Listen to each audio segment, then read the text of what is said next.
Hello, everyone. Welcome back to the GallowgateShots YouTube channel. Looking ahead to the game against Man United. I say looking ahead, I think us and Man United fans are probably not excited for this at all. Why it's on Super Sunday, I've got no idea. Joining us this week is Tom from United in Focus. Thanks for coming on.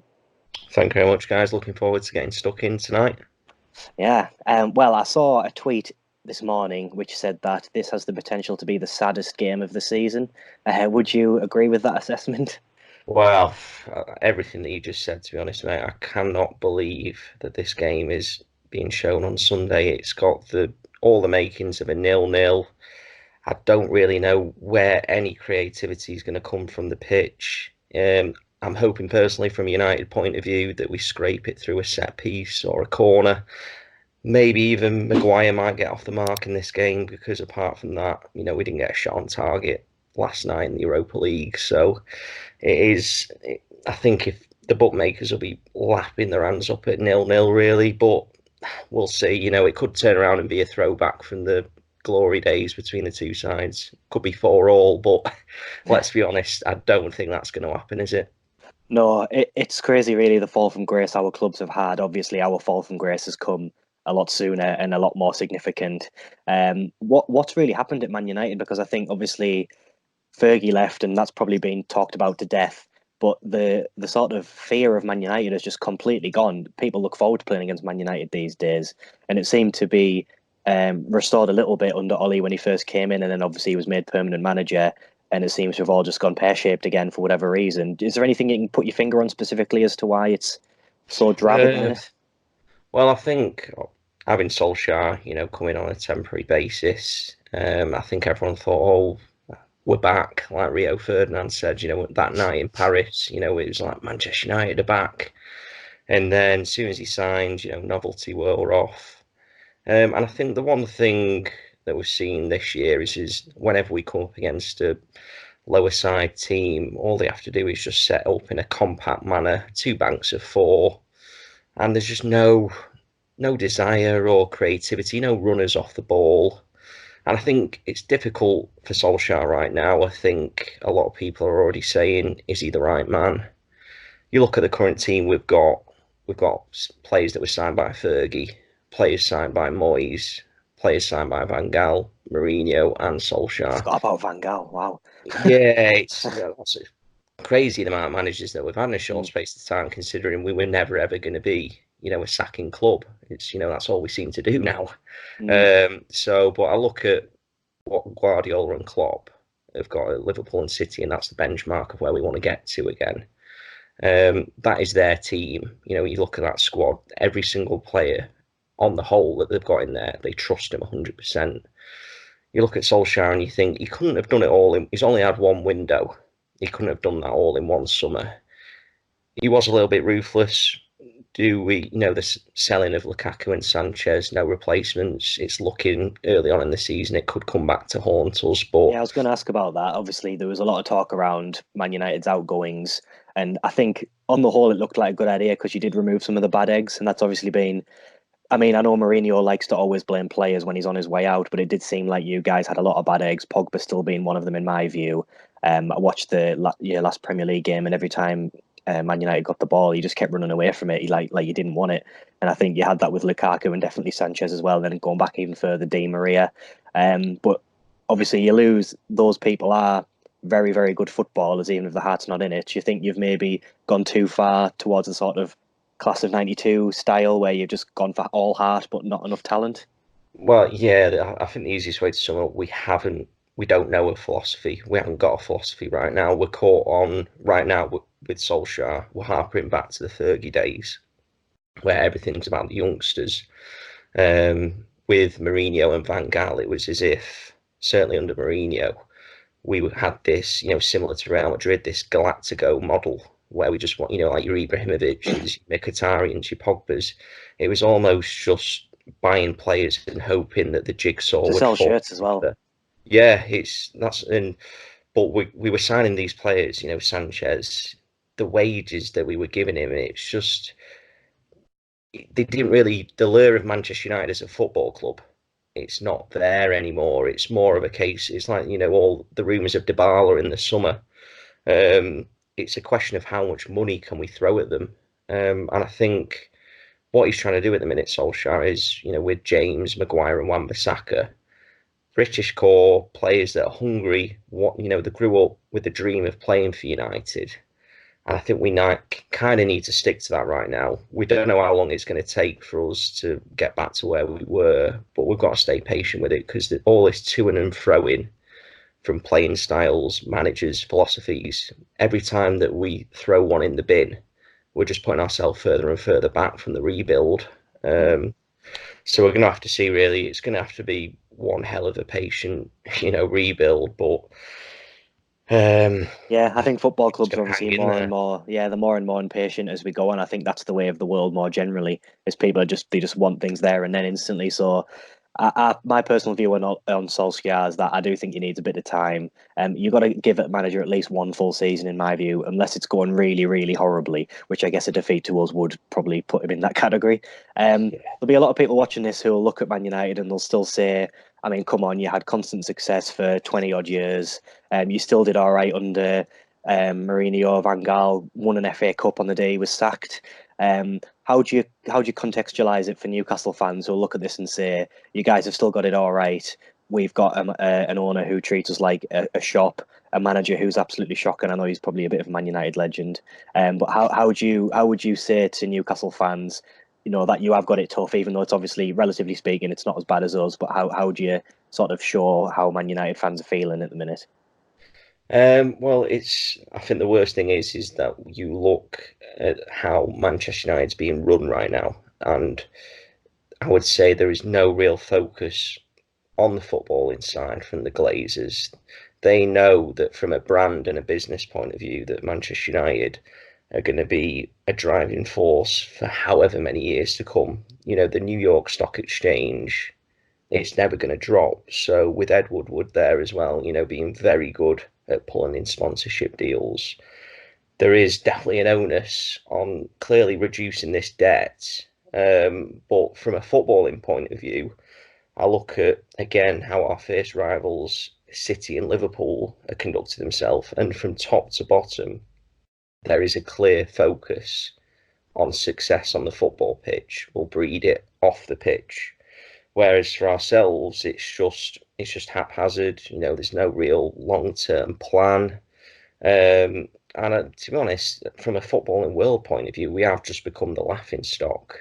And at the minute, every week it just seems to be getting worse and worse. It's unimaginable that we ever got into this position. I always think to myself, the 2007-8 team, where the team was just full of world class, stars, where you had your Van der Sar, Vidic, Ferdinand, Evra, Carrick, Scholes, Giggs, Rooney, Ronaldo, Tevez. It's crazy. Yeah, it's an absolute far cry from where we are now, and it's I think more difficult to see because how well Liverpool and City are doing, and But I think even it's if you look at Spurs as well, they're, even though on the short term they're doing horribly, but they, even then, with the new stadium, investment in yeah, training ground, long term plan with the manager, yeah, I think Newcastle fans, there'll be some that I'll just say you don't know what you're on about, but I take your point on that. I think we can relate to that in a way where the club's not looking at the football; it's just looking at money, money, money. And obviously, the difference with Newcastle is that we've just been made a bargain basement, whereas Man United, it's all just about, let's see how much money we can actually generate, whereas actually it's all about how much can I cut down. So recoup. I think we can relate to that in a way. So I'm going to get on to Newcastle's manager, but in terms of Solskjaer, do you think it's time to really ask serious questions of him, or would you agree that he needs a bit more time to show what he's worth? I'm 100% behind him. To be honest, I can see what he's trying to introduce. I can tell that some of the things that he has done, there has been positive. This summer, he sorted out the defence. Wan-Bissaka and Maguire have been great additions. Dan James has been a revelation, probably, our best player since the start of the season. Scott McTominay's growing in maturity in every game. I think it's difficult to judge him with only having that one transfer window. I think there's clearly a lot of players still in that team that he doesn't rate. So I think realistically, I would give him this season and next season to say that he's had a couple of summer transfer windows the team is then moulded in a way that you can tell that that's in all his players that he ever wanted. And I think if we did a knee-jerk reaction, stupid decision now and got rid of him, it's like we're back to square one. Mm. And who's available? I know people probably mention like names like Allegri, but teams that he's managed in the past, coming off the back of Juventus, that was already a ready set up team with world class players in every position. For me personally, possibly being biased, but Manchester United is probably one of the most difficult jobs in world football right now. To just, I think if Guardiola came in, what playing style would he have with those players if you've got Ashley Young at left back? Yeah. At 34, it's difficult. So I'm 100% behind Solskjær, and I'm hoping that United fans feel that way, because in these dark times, really, I've got to stick together. Otherwise, it could get quite ugly at the club, and I know the world will lap that up, but we've got to hang in there, really. Yeah, I'm sure a lot of our fans would enjoy that, to be fair. But yeah, most my mates who are Man United fans, they're similar to you. They're quite reasonable, and I think they want to give them a bit more time. On to Newcastle, you might not watch us too much this season, because why would you? Because we're awful. But do you think we're in a similar position with Bruce from what you've seen, or do you think we do? I mean, I personally think he does need serious questions asking of him. I don't know if you would agree with that. Well, obviously, bias, United legend, got a lot of time for him. But from a football philosophy point of view, I don't really know what he's trying to, implement at the club. With Benitez, there was a clear philosophy, wasn't there? You know what you were getting from him, and he had it nailed down perfectly with Newcastle. Because from my point of view, looking at the team that you've got, it is a championship team on paper. It's not changed that much from when you came up. But I think he was always going to be up against it. As we saw in the summer, he wasn't taken to very well. It'll be interesting to see how Longstaff plays on Sunday, since he's come back from injury. He's not been great, has he? I don't know if all the summer speculation is kind of... That's the theory, yeah, because obviously he was looking to go to you lot, and I think he's actually said himself that it's affected him. I actually think he would have been a really good signing for you guys as cover. He's nowhere near good enough yet to be at that Man United level, but yeah, the Steve Bruce thing, I agree with you. I think a lot of Newcastle fans can tell that he's a nice bloke, but at the end of the day, I'd rather have an absolute arsehole in charge of the club who knows what he's doing, like a Guardiola who comes across as an arse. So yeah, the problem we've got with him at the minute is we had a really bad defeat against Norwich, so his tactic was more training, and we've had a really awful defeat against Leicester, and his tactic is now less training, and he keeps just saying tactics are a load of nonsense. It's just about having a go and showing some heart. Sounds like a sort of dinosaur management, really, doesn't it? It sounds like the kind of thing that your Allardyces would say, and can you see why, from our point of view, it's not that inspiring, even 7 games deep into the season? Yeah, because I think it'll be on Sunday when we play against each other. I think the crowd, 4:30 kickoff. Everyone's going to be well up for it. The crowd will want something to get stuck into. But I'm thinking that the only way that you're going to be trying to set up to hurt us is it's going to be a very direct approach. But I think after and at times when those groans come in with the crowd, it can be very, I can imagine for the Newcastle players, very intimidating, almost as if to say a reluctance to even try any risks, because, if the crowd get on the back, it will be difficult. But I think Bruce, it's clear, really, I think being back in the Premier League, he is probably out of his depth, and I don't know how long it'll be before a decision needs to be made. Is Mike Ashley already thinking, well, what's the payoff, going to be? How much is that going to put him back? But I don't really know how long he can leave it, really. Maybe as far as Christmas, but if you cut adrift by Christmas, then I think it's the writing's going to be on the wall. Otherwise, similar to how I said about United, I think, Newcastle fans, it could get, really quite ugly, some of the scenes, both on and off the pitch. And we don't want to see that, really. We do. And even from a United point of view, when I think of Newcastle, I think they should be in the top 6. So I think all you need is an owner with a football head on, a manager who wants to play football.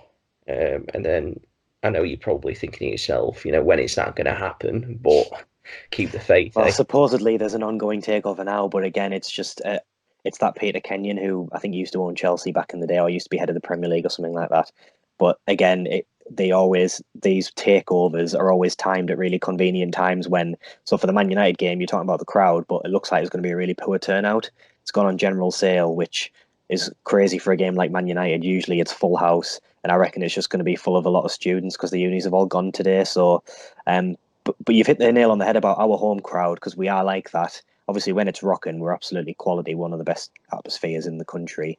But when things are going badly, if we don't start firing within sort of 5-10 minutes, or we concede an early goal, it will be toxic. And I think that'll be something that your players will probably feed off because I suspect the shoe's kind of been on the other foot for a lot of this season. There might be a different sort of atmosphere where the other team's actually on under the cosh, and you can actually make the most of that. How do you think Man United will be setting up in this game? I think we'll probably, well, depending on injuries, it'll be, I'll probably say 4-3-3. It'll all depend on whether Wan-Bissaka's, overcome his tonsillitis, but I can see it being De Gea, Twanzebe, Maguire, Lindelof, Ashley Young, Pereira, Matic, McTominay, Mata, Rashford, James. So Rashford through the middle, you think? Yeah, I think it's going to have to be. I can't Not that see you've him. got a lot of choice in that No, I position. can't see him. Can't see him starting Greenwood. But I look at that team and I look at it and think who's going to create that moment of magic. Who's going to be, the one to open the trap door. I think there's not really anything there which, from a Newcastle point of view, I'd look at and think, "Oh, that's Man United." Let's give them the respect they deserve. It's, that I think we're going to be very limited in what we can do. It is, as I said earlier, going to come down to a set piece here or there, or it's going to. I think we know already it's not going to happen. You're not going to come out the traps and go absolute Alamo on us, are you? To set up the Solskjær counter attack, which is the worrying only real way that we can hurt teams at the moment. I think if you sit in behind and just a very compact setup, you'll see us just do our trademark side to side passing. And it'll be a lot of it'll come down to whether McTominay can, break through midfield and drive the team on, or if Dan James can continue his good form. There are key two players at the moment in an attacking sense. Yeah, they do look really good, them too, especially McTominay. I like the way when Pogba's been sort of bottling it, he's actually trying to run forward with the ball and drive with it, which is what Longstaff is doing really well when he was firing at the end of last season. Talk about setting up as banks of four, maybe. There's been a bit of talk about Newcastle tactics. We seem to be at our least bad when we're five at the back or three at the back with the two wing backs.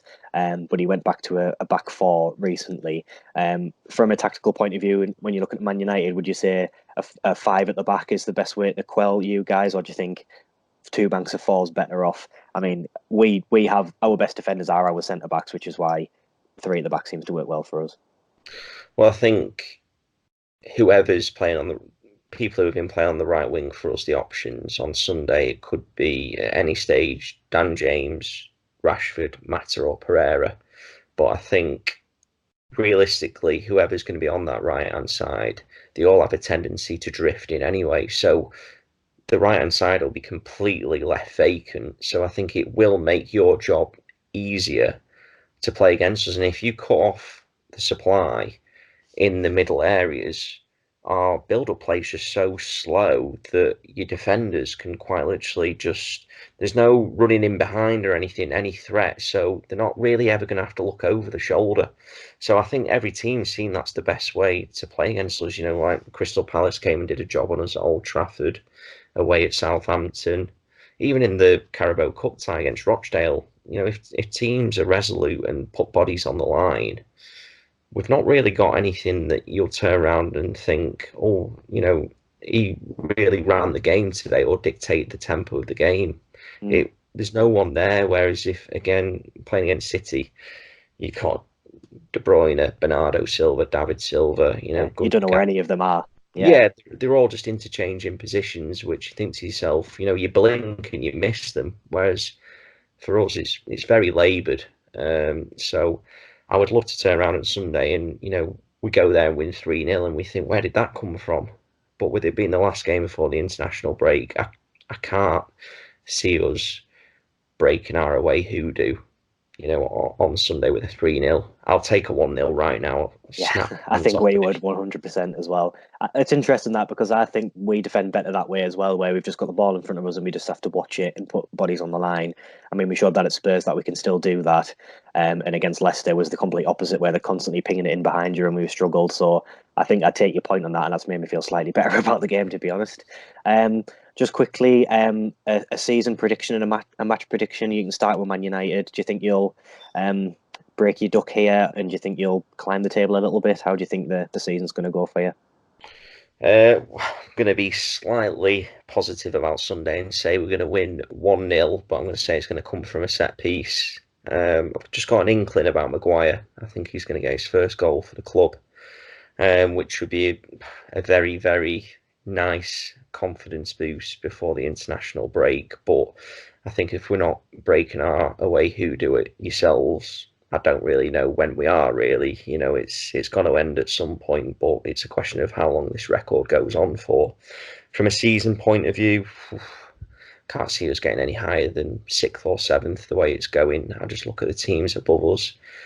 They play better football. They're further ahead in their progression and the model. And it's looking more over our shoulder, really. I still can't believe that we beat Leicester, because Leicester came to us and quite disappointing, really. I think they were surprised at how poor we were. West Ham are doing all right. So I think 6th, and I think what it'll end up being is similar to Mourinho's first season, all the eggs in the Europa League basket come February, which is a dangerous game to play with the squad that we've got. So yeah, maybe. And what about Newcastle? I've asked this of everyone so far, but do you think we're down from what you've seen so far? Do you think there's a chance we can claw our way back out?